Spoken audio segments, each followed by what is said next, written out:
Hi there, everyone. It's Dina Mitchell with the Realize Foundation, and I'm here with Felicia Brown to talk about her chapter in the up and coming Scars to Stars Volume 2 book. And it's going to be launching on September 22nd. And after we have a little bit of conversation, I'm going to tell you more about how you can register and how you can find out more information. So, welcome, Felicia. How are you? I am doing great, Dina. Thank you so much for the opportunity to come and talk about this project. I know. I'm so excited. I can't believe we're almost done with book two. Um, but it's exciting, and I think it's just as good as the first one. And we have so many great stories. So, can you share with our audience a little bit about your story? Sure. Well, in the first book, I talked about something that was kind of more personal in nature, I guess. I talked a little bit about my struggle through the pandemic and a team of rubber ducks that helped me deal with that. And so I think this is a bit of a departure from that. I talked about um, some of my biggest challenges and I guess you could say failures in business.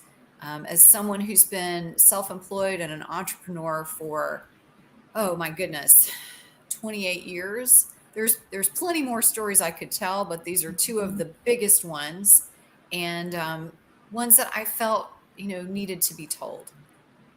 Mhm. So, what do you want to give them a little more glimpse into like what you talked about? Sure. Well, one of the stories is about going through the uh, 2008 recession and how that affected my business, which basically was a closure and then a bankruptcy. And, um, I know I've heard a lot of stories lately about people having business concerns with the pandemic and then, some things going on currently in the economy and maybe the future. Part of being a business owner is worrying about your business like all the time, I think.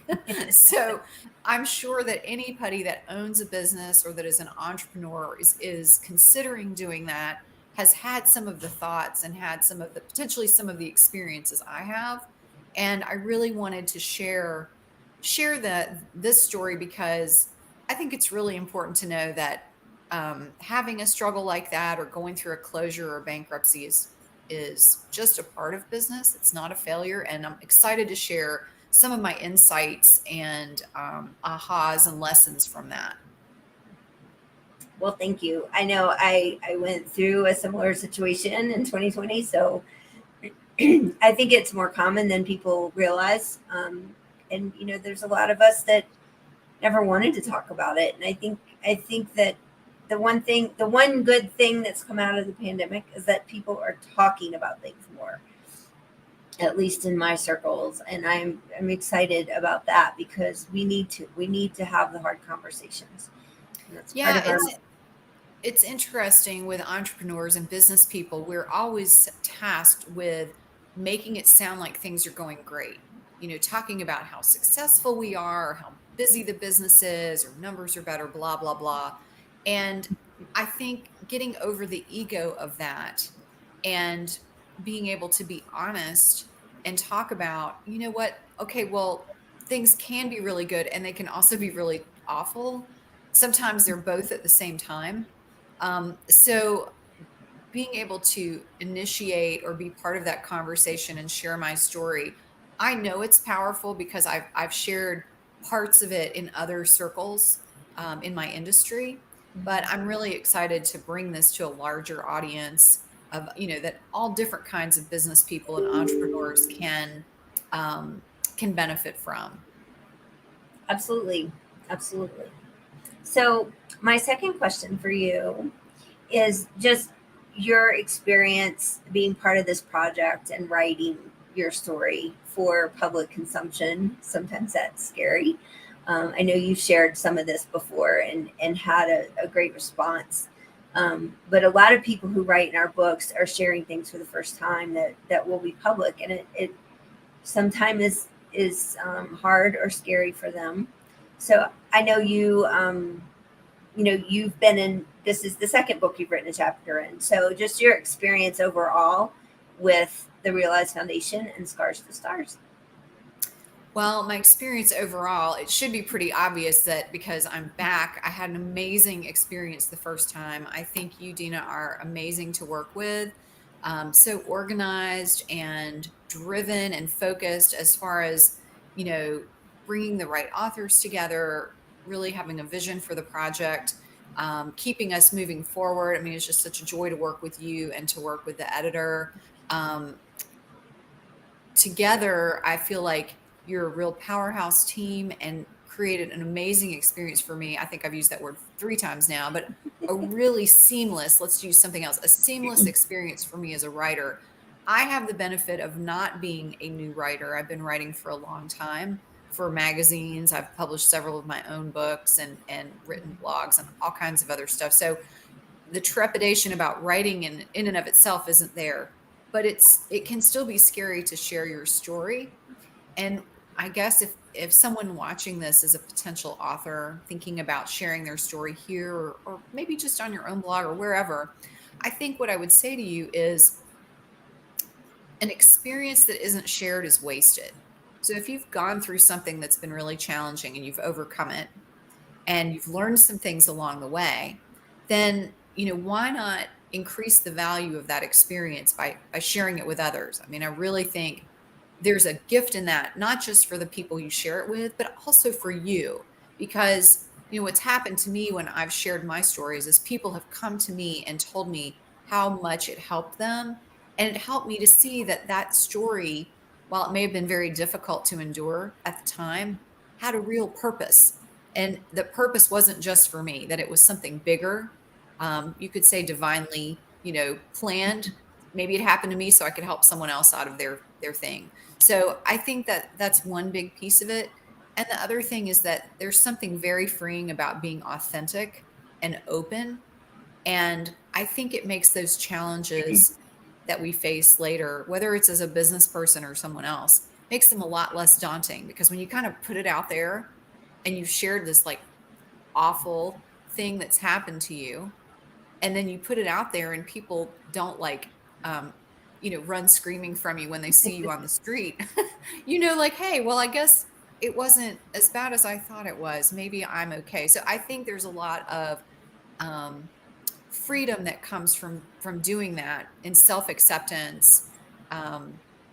Just to see that you're not alone, and that people really appreciate hearing what you've been through and what you've learned, and being able to apply it to their lives and their challenges. Yes, I agree. Might have to be the poster child testimonial for our book launches in the future with what you just said.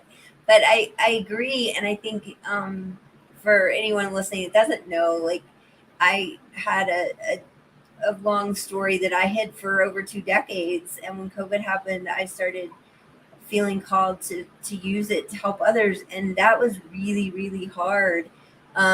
It was something that my family didn't even really know, so it was very hard. And you guys can look me up and read about that some other time. But I think it is freeing once you do take that step and once you do get it out, because the more you hold it in, the more stress is in your body, which causes all kinds of problems. And like you said, it's freeing and healing to write about it and share it, and it helps others, because people always feel like they're alone and that nobody could have ever gone through what they're going through, and it's just usually not true. I mean, there's exceptions, I'm sure, but most people, there are others in the world that have gone through it and they have come out the other side, and they have knowledge and experience to share that can help others get through it easier. And that's what the Realize Foundation is all about. So the books, the proceeds from the books go to the Realize Foundation and our mission, and that is to reduce suicide rates through human connection. And we use conversation, community, and personal story to do that. And we have seen results. We have seen it change people's lives, whether they read a story in our book or whether they came to one of our events and met somebody that became their accountability partner, or support person. We've seen it over and over the last year and a half. And we just hope that you will be willing to read a book or come to an event or both, and share our message with people you know that might be struggling with something. So to come to our book launch on September 22nd, it is virtual, and you can register at our website, which is realizefoundation.org. Go under the events tab and you can register free right there. You can also donate if you're able or willing. That would be much appreciated. And it'll be about 2 hours. We're going to start at 1 p.m. Mountain Time, which is 3 p.m. Eastern Time. And we're going to just have some fun.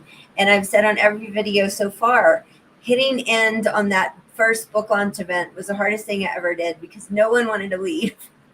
And we made it 30 minutes longer this time. So it's going to be a great event with wonderful people. And we hope to see you there. So what I'm going to do now is I'm going to take us out of this video and put up a graphic for you so you can learn more about our book. And we hope to see you at the book launch. Be there. It'll be great. Awesome.